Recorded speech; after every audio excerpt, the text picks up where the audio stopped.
All right, so now you're starting to get used to the method, right? I know it looks weird. Okay, now let me show you why I do it this way.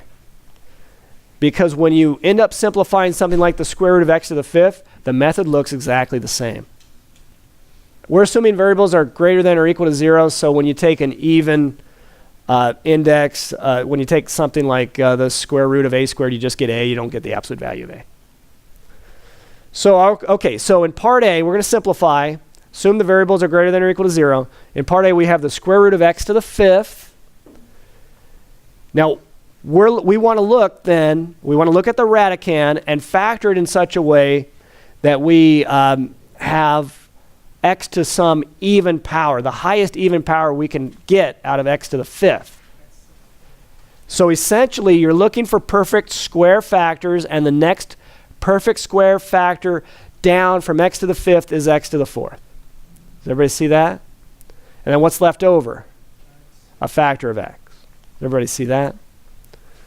And then we'll skip the step where we break up the radical. Just circle the perfect square. I might have said perfect fourth power. It is a perfect fourth power, but we're looking for perfect squares, right? And a fourth power is also a perfect square.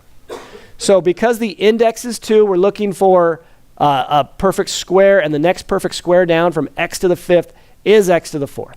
So we rewrite it, the radicand is x to the fourth times x, and then pull it out. What's the square root of x to the fourth? X squared. Does everybody see that? What's the shortcut?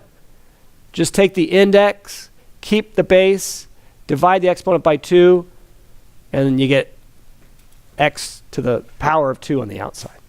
Does everybody see that? The square root of x to the fourth is x squared. That's what goes on the outside. Does that make sense? Okay. And then we have x squared. Just cleaning it up, we have x squared times the square root of x. Notice the method is exactly the same as what we were doing when we were dealing with numbers. How about the cubed root of x to the 14th? Okay, what are we looking for? We want the next power of x down from x to the 14th. That's a perfect what power? Perfect cube, because the index is 3, right? What's the next power of x down from x to the 14th? That's a perfect cube. X to the 12, because 12 has a factor of 3 in it. Okay? So we're going to rewrite it. Can you rewrite it for me? The cubed root of x to the 14th is what? X to the 6th. Oh, no. We want to write it as the biggest power of x we can. That's still a perfect third power. X to the 12th times x squared.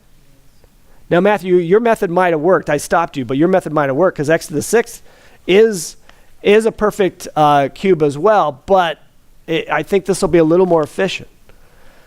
And then, can't you just pull out the cubed root of x to the 12th? So I'll show this step again.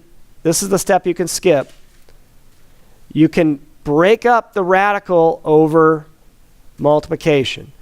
And so you get the cubed root of x to the 12th times the cubed root of x squared. This is the step you can skip, though, because what's the cubed root of x to the 12th? X to the 4th. Remember, the shortcut is to keep the base and make the exponent 12 over 3. In other words, divide 12 by 3 and you get 4. So the cubed root of x to the 12th is x to the 4th, and we still have the cubed root of, x squared left. Now, do you see how the method is exactly the same as it was with when we had numerical radicals? Okay, that's the method behind my madness. Okay, the fourth root of y to the 27th power. So we're looking for what kind of powers of y? Perfect fourth power. Now, what's the next perfect fourth power down from y to the 27th? 24. Yeah, you're looking for the next number down from 27 that's divisible by 4. And that's how you're going to break up the radicand. So you're going to write y to the 27th as y to the 24th times what? Y to the 3rd. Notice that if you were to go backwards and multiply it back out, y to the 24th times y cubed better be y to the 27th. And it is, because we know when you multiply like bases, you keep the base and add the exponents. Okay, now skipping that step where we break up the radicals, let's just pull out the fourth root of y to the 24th. What's that going to be? Y to the 6th. Yeah, y to the 6th, just divide 24 by 4. That's the new exponent. Y to the 6th on the outside as a factor, right? So clean up your final answer. It's y to the 6th times the fourth root of y cubed. Does that make sense to you?